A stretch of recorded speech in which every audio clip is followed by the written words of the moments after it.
let me share the document without wasting time.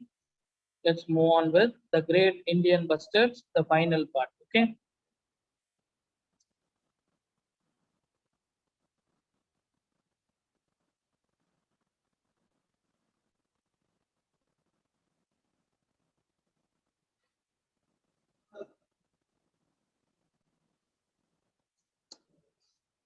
Okay, fine. So we have been seeing this Great Indian Bustard from yesterday. So let me just make you all recollect yourself regarding the information on the Great Indian Bustard. Clear? So I have already told you all this is an interview between Anup, a student, and Miss Paul, a wildlife researcher. And this interview between Anup and Miss Paul has been arranged by the teacher of Miss Anup. Okay, so it was arranged by the teacher of Anup, and this is what we are supposed to see. So plenty of questions Anup has asked to Miss Paul, and Miss Paul has given a lot of answers. Literally, those answers are not only for Anup, it is also for all the students who are going to be the future wildlife preservers, right? So, what was the first question asked by Anup? He asked, "Does the Great Indian Bustard live in forest?" So, what was the answer by Miss Paul? Miss Paul said, "It's not necessary that Great Indian Bustard only lives in a forest. It can live in an open landscape wherever there are a lot of grasses and shrubs." Okay, and almost the whole day it is going to search for food, and it has a very long leg and front facing toes. The toes are front facing like human beings, so they are going to run very fast. They can even run fast. At the same time, they have strong wings so that they can fly high also. Okay, so that was the answer given by her. And then he asked for the heaviest flying bird. He asked whether jib was the heaviest flying bird in India.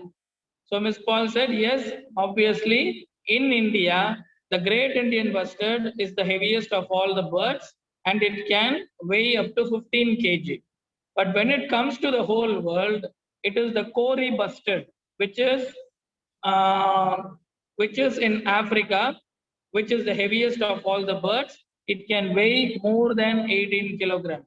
So that's what answer which was given by Miss Paul. And then Anup asked a question, what does the Great Indian Bustard eat? So Miss Paul said that there are various diets and said that the Great Indian Bustard is an omnivore. It can rely upon grasses. At the same time, it can eat non-vegetarians like what? Grasshoppers, beetles, rodents, and lizards. Okay.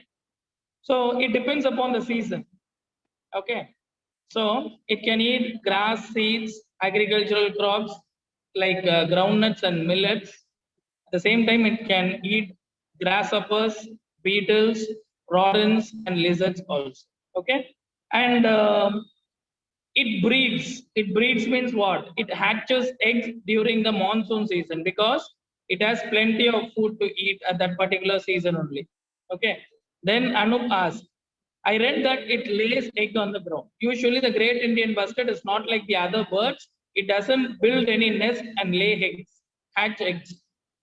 So it Miss Paul says usually the female bird will dig the ground and hatch its egg, and usually it will only hatch only one egg, and the incubation period is 25 days. Okay, 25 days is the incubation period, and it is the prime duty of the female Great Indian Bustard to preserve the egg, as well as when it hatches, the new chick is also safe only because of the female Great Indian Bustard. The male doesn't do anything at all. Okay, so that is what Miss Anup says. And once again, he asks another question. This bird is quite different from other birds that we can see or read about. Where can we see? So where is the exact location? Where all we can see the Great Indian Bustard? Was a question from Anup. And Miss Paul says there are only 150 great Indian bustards left in India, and most of them are seen in Rajasthan and Gujarat. Two places. One is Rajasthan, another one is the Gujarat. So these are the two states in which we can see great Indian bustards. And few birds are found in Maharashtra, Andhra Pradesh, Karnataka, and Madhya Pradesh. But they have completely been disappeared from Punjab, Haryana, Uttar Pradesh, Orissa, and Tamil Nadu. Okay, this is the answer given by Ms. Paul. So he also says that this bird is in great danger. Okay, so it is critically endangered. So like that he is telling. So he has read that this bird is on the verge of being totally destroyed from the earth. And Ms. Paul says that we must protect them before it becomes extinct. Extinct means what? They are no longer in the world. So that is how, that is the state called extinct. So she says that it should be preserved very soon. So when he heard about the word extinct, he said, I remember reading a bird called dodo. Dodo is extinct. So dodo is not, dodo is a bird which has been totally eradicated from India. See, Vetrivel, you are not supposed to touch the screen and distract like this, am I right? Nobody touches the screen. It is hindering the whole class. Okay.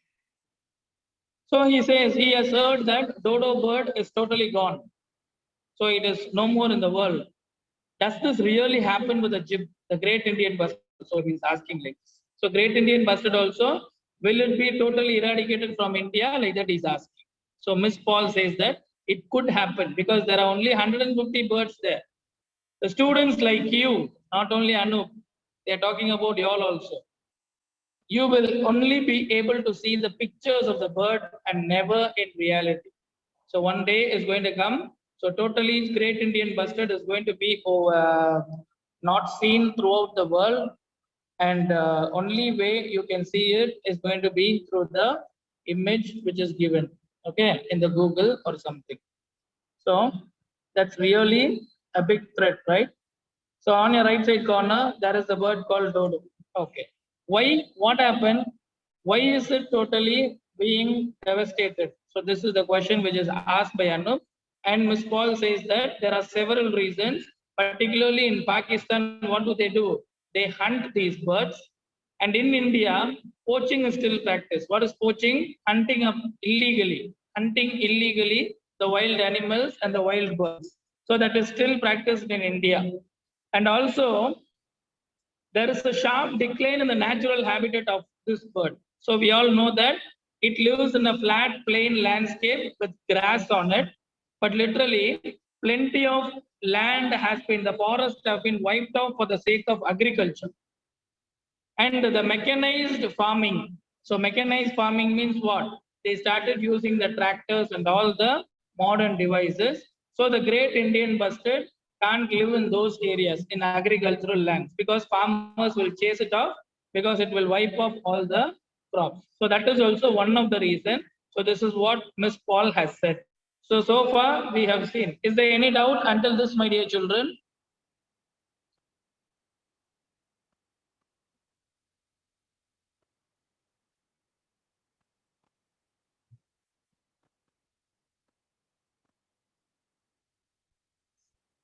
Okay, fine. So after this, what happened? This is one of the reason. So poaching, hunting and poaching is one reason, and the number two reason is agricultural field. There is a vast development in agricultural field, so that's why also what is happening.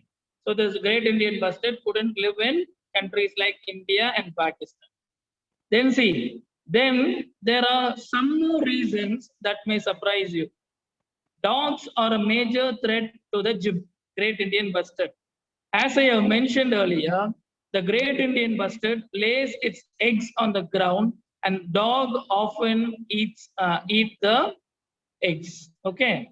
Sometimes a great Indian bustard may simply dash against the high tension electric wires planted in the habitat and get electrocuted. It may also be hit by fast moving vehicles. So these are the ways in which this great Indian bustard started losing their lives. So, what are the reasons? One of it is the dogs. What do the dogs do? The female great Indian bustard, we have heard about it, no? It scrapes the land and buries its eggs, no, during that incubation period. So dogs, no, they have abnormal sniffing power, right? They can smell anything very soon. So they go and dig and they eat of the eggs of the great Indian bustard. So dogs are the major threat to the great Indian bustard. So this is another point. Another one is what? Sometimes they go, they fly and they get crashed on the electric wires. So they get electrocuted and they die. Another one is when they run fast, no, when they are crossing the road, they are hit by the fast moving vehicles. These are the ways in which the great Indian bustards were literally killed. So let me repeat these two stanzas, paragraphs. See, first one is hunting. In Pakistan, they hunt this bird. In India, poaching is there. Poaching is nothing but illegal hunting. Okay, so that is done there. And because of the advent of agriculture, so they wipe off the forest and they have spread the agricultural land. And because of mechanized farming, this great Indian bustard cannot live in that particular place. And point number 4 is dogs. What do dogs do? They go and rob the eggs of the great Indian bustard and they eat it off. Okay, so that's also there. And then it is sometimes it gets electrocuted when it flies, no, it goes and crashes on the high tension electric wire and they get electrocuted and they die. And sometimes they are hit by the fast moving vehicles. Okay, because today's roads are what? They are 4 ways or 6 ways or 8 ways roads are there. So literally the vehicles will speed up, they can't jam the brake at right time. So these great Indian bustards are crashed to death. So these are the reasons in which these great Indian bustards are totally being, these are the reasons for them, for their quick destruction. Yeah, obviously. Ducks are also like that only. Literally, great Indian bustards are like ducks only. They are also crashed, of course. Okay. Look at the next question, my dear. Is anything being done to protect the jib from these threats? So we all know that there are plenty of wildlife warriors like water warriors. Like there are plenty of wildlife warriors. What way they are trying to protect this great Indian bustard from these threats? This was a beautiful question by Anup. So look at the answer by Miss Paul. Protecting any species requires joint effort by research institutes, scientific organization, government department, and NGOs. Research helps to understand the issues. Scientists helps to look at the possible ways to address the issues, while the government can help by setting aside funds and making suitable laws as well as ensuring their implementation. NGOs can create awareness and support conservation efforts. So there are 3 people who are going to play a vital role in protecting the great Indian bustard. Who are they? See, one is the Research Institute. Second one is the scientific organization. Third one is the government. And last one is the NGOs. NGOs are non-governmental organizations. See, what is the job done by the Research Institute? What do? They understand. They try to understand the issues. They go and they investigate what is the reason for the death of these great Indian bustards. So they will go and make a deep research on it and they will bring it there. Okay.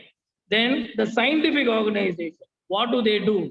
They will help, the scientists will help to look at possible ways to address the issues.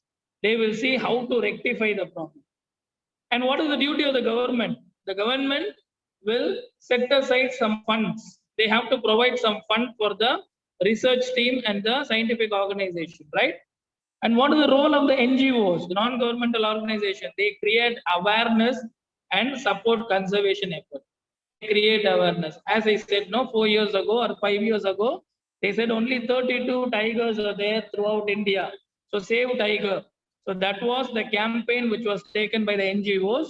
Because of the hard work of the government, the NGOs, the scientific organization, and the research institutes, what happened? Today we have n number of tigers in India. So tigers were protected. Like that, the Great Indian Bustard can only be protected by these research institute, scientific organization, government departments, and NGOs. Is that clear, my dear children, until this? Any doubts until this, my dear children? Able to understand?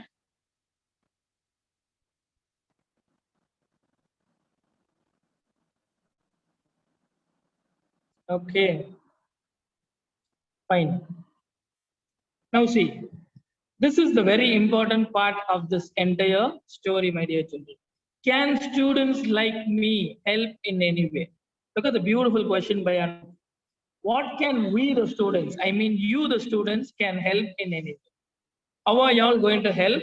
The extinction, not only about Great Indian Bustard, it is about the whole wildlife scenario, my dear children. So look at the answer given by Miss Paul. You have already started by trying to know more about this bird. As you now know, the Great Indian Bustard is a fascinating bird and it is in great danger. You must share this information with your friends. You could also work to spread the message of conservation of the species and their habitats. The future and safety of wildlife and the environment lies in the hands of young people like you. Look at the beautiful explanation which is given by Miss Paul. She says that you have already tried to know about the bird. First part is what? If you gain interest on some particular bird or an animal, we try to gain information. When we gain information, what is going to happen? We are going to be totally under the care of that animal. If that animal is about to die, we will never leave it to die. It's like a pet only. When you develop interest, you will treat it as your virtual pet. As you now know, the Great Indian Bustard is a fascinating bird. It's a fantastic bird, a very rare bird, okay, a very rare bird, and it is in great danger. After researching it, after trying to know about it, after gaining the knowledge, you come to know that the bird is in great danger. What you have to do? You must share the information with your friends. You can spread the news like wildfire, my dear children. You can tell your friends, see, there was a bird called Great Indian Bustard. So today there is only 150 birds there. It is a prime duty to spread awareness to all. So if you spread awareness, see, you have plenty of friends here and there. The entire school is going to be aware of the information, right? If you pass it to one, he will go and pass it to other. If he has a brother, he is going to tell him that, tell to that brother, and in that class also the information is going to spread. If you come out, if you meet your friends from the other school, if you share the information to them, they are going to share it to their school. Their friends will share it to another school. So that's how all the young minds know the like you can spread the information on the great danger of the Great Indian Bustard. So that's how she says. You could also work to spread the message of conservation of the species and their habitats.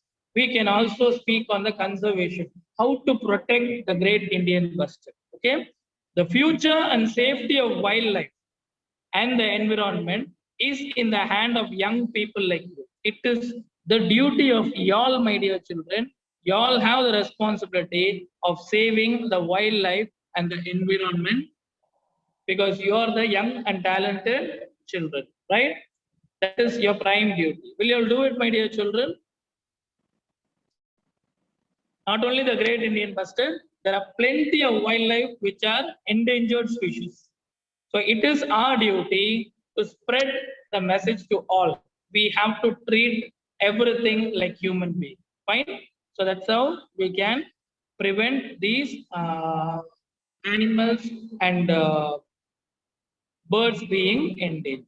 See how they became endangered? It is primarily because of human beings. See, we the human beings are the destroyers of the environment.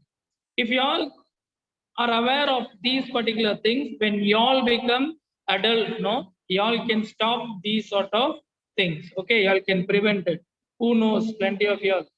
Many of you all might become an IAS officer, a scientist, or even the Prime Minister of India. Who knows? Y'all are the future of India. Y'all are the future pillars. So y'all can take the right step in just stopping the violence and evil deeds against wildlife. Okay, so that's how it went on. And Anup said, "Indeed, I shall. Thank you for the interview. I will definitely raise a campaign against the Great Indian Bustard being destroyed." So, like that, he says. He says that he is responsible. He is going to spread the information along with his friends. So that's how it goes on. So this interview was clipped and shared by Meena Raghunathan and Mamata Pandya. So two of them are there. So they were the ones who have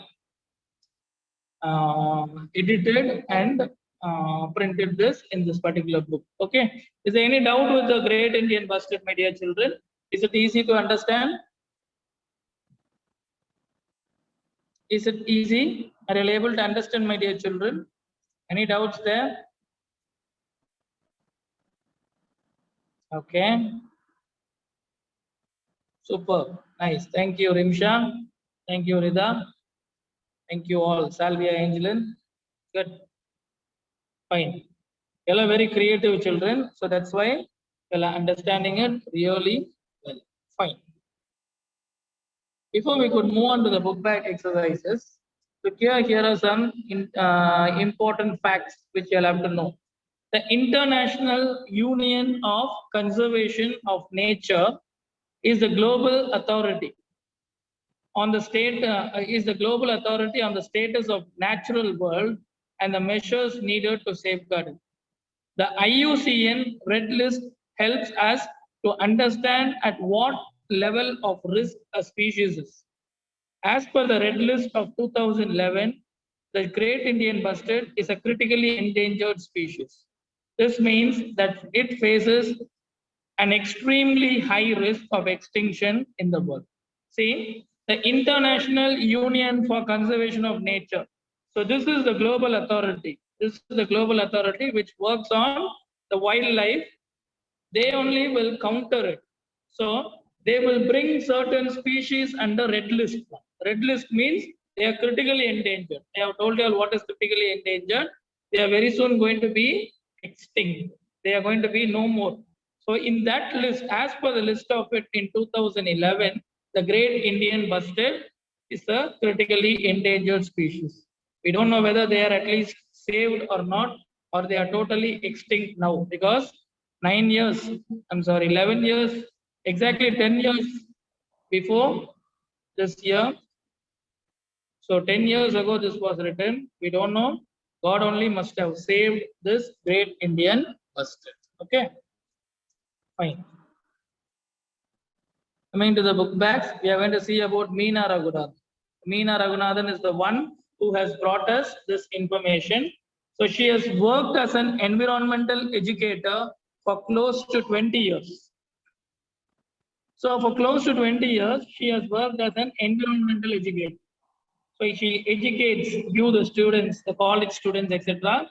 She has worked on it. She has contributed for 20 years. And she has been involved closely in education and skill development for last 14 years. So she works with the education department and the skill development purpose for the 14 years, and has authorized, edited over 40 publications for teachers, students, and the public. She has edited a lot of books. She has contributed to the writing that is very useful for the teachers, you, the students, and the public. Okay. She has also anchored several Government of India reports on sustainable development issues.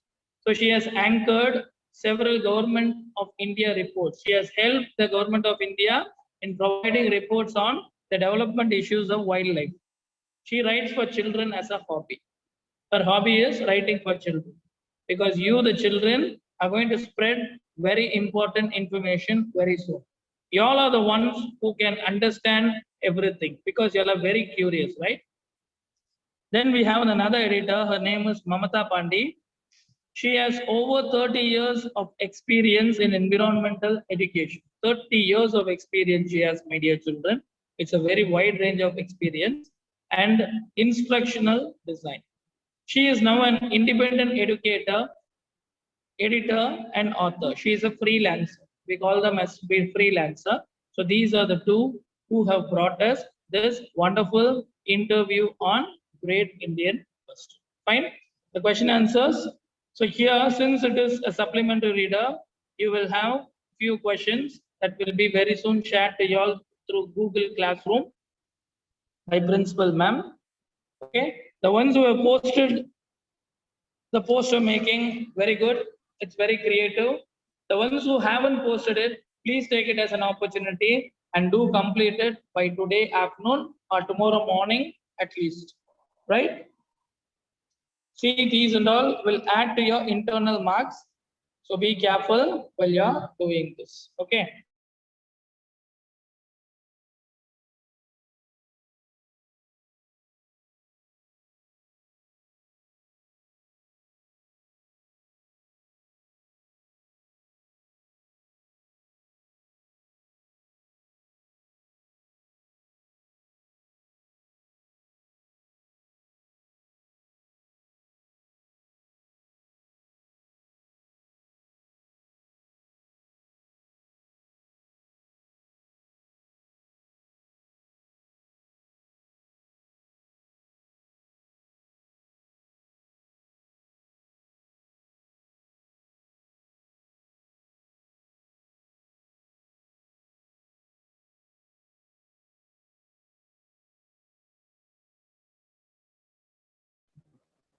Okay, so a gentle reminder, my dear children. Sorry, there was a network crash. I apologize for it. So be prepared, do the poster making. Plenty of you all have done it. I'm really impressed with it. So the ones who have still working with it, so creatively, I know it takes some time. So you'll work on it and provide it very soon, right? Okay, fine. So that's how the Great Indian Bustard has gone out. Okay. Is there any doubts, my dear children? So let's take this 3 minutes for doubt clarification.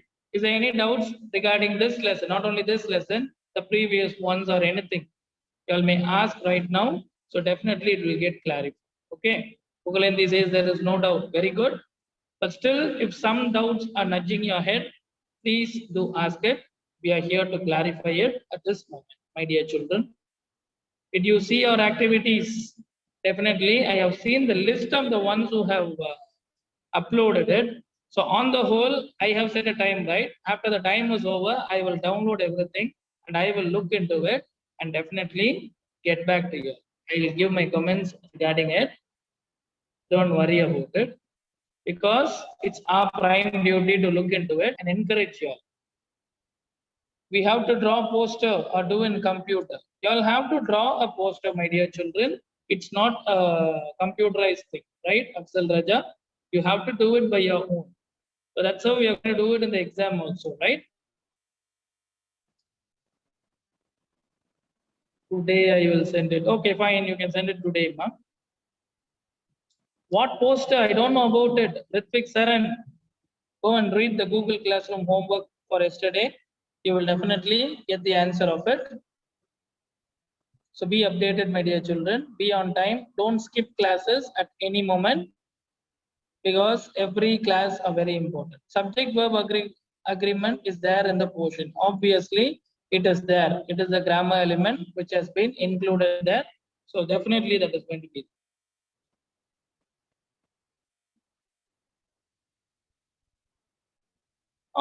Yes, poster making will be taken as a written activity, writing activity for essay 1. So definitely I'll have to do that. Fine.